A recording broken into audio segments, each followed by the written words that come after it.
Love isn't always simple, and passion often comes at a price. Welcome to Intrigue Romance, where secrets, betrayal, and forbidden desires collide. Tonight, we take you into a story you won't forget, where love is never what it seems. All began with a moment of misguided compassion. My name is Emma, and I've always been the fixer in my family. If someone was in pain, I was the one who would do whatever it took to make things better. That's why, when my younger sister, Lily, showed up at my doorstep heartbroken and lost after her divorce, I didn't hesitate to welcome her into my home. Lily had been married for 7 years to a man who, despite his charm, had never truly valued her. When their relationship ended in betrayal, she was shattered. She moved in with me and my husband, Jake, in an effort to rebuild her life. At first, it seemed like a good idea. Jake was warm and welcoming, and I was more than happy to have my sister close by. But as the weeks turned into months, Lily's emotional state didn't improve. She spent her days in a fog of sadness, constantly questioning her worth. "I feel like I'll never be loved again," she told me one night, tears streaming down her face. Her words broke my heart. I wanted to help her feel whole again, to remind her of the woman she used to be before her life fell apart. And then, in one impulsive moment, I made a suggestion that would change everything. "Maybe you just need to spend some time with Jake," I said. Lily looked at me, confused. "What do you mean?"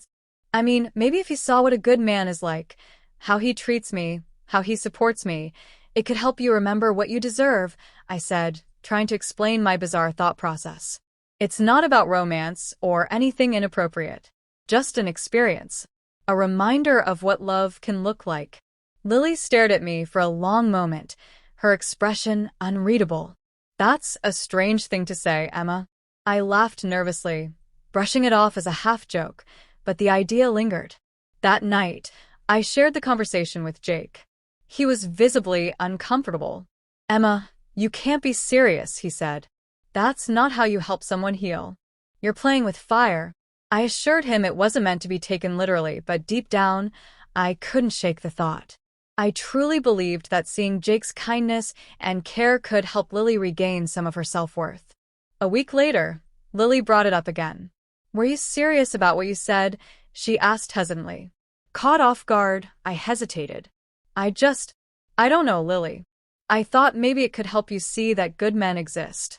But only if you're comfortable." To my surprise, she didn't dismiss the idea outright. "I don't know," she said softly. "Maybe it could help.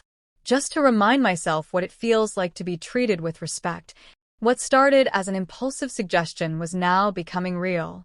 Jake was reluctant, but after much discussion, he agreed. "I'll talk to her," he said. "But I don't think this is a good idea." The night finally came. I arranged for the two of them to have dinner together while I stayed with a friend. I told myself it was harmless, just a way for Lily to feel some semblance of normalcy again. But as I sat in my friend's living room, I couldn't stop the doubts from creeping in. What had I done? Was this really the best way to help my sister, or had I crossed a line that should never have been crossed? The next morning, I returned home to find an atmosphere thick with tension.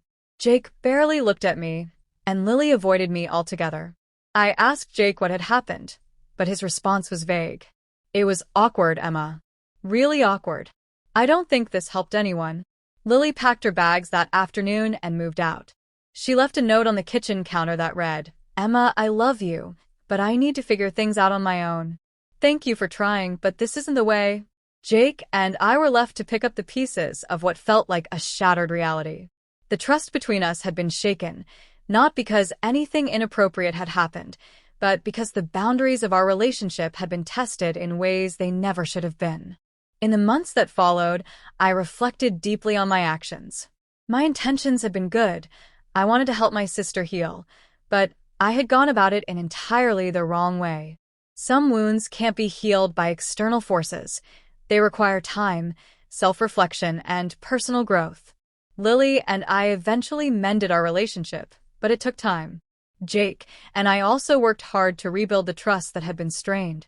Through it all, I learned an important lesson. Love and support should never come at the cost of boundaries and respect. Some lines are not meant to be crossed. no matter how noble the intentions. This experience taught me that sometimes the best way to help someone is simply to be there for them, to listen without judgment, and to let them heal in their own time. Compassion doesn't always need to be action. It can simply be presence.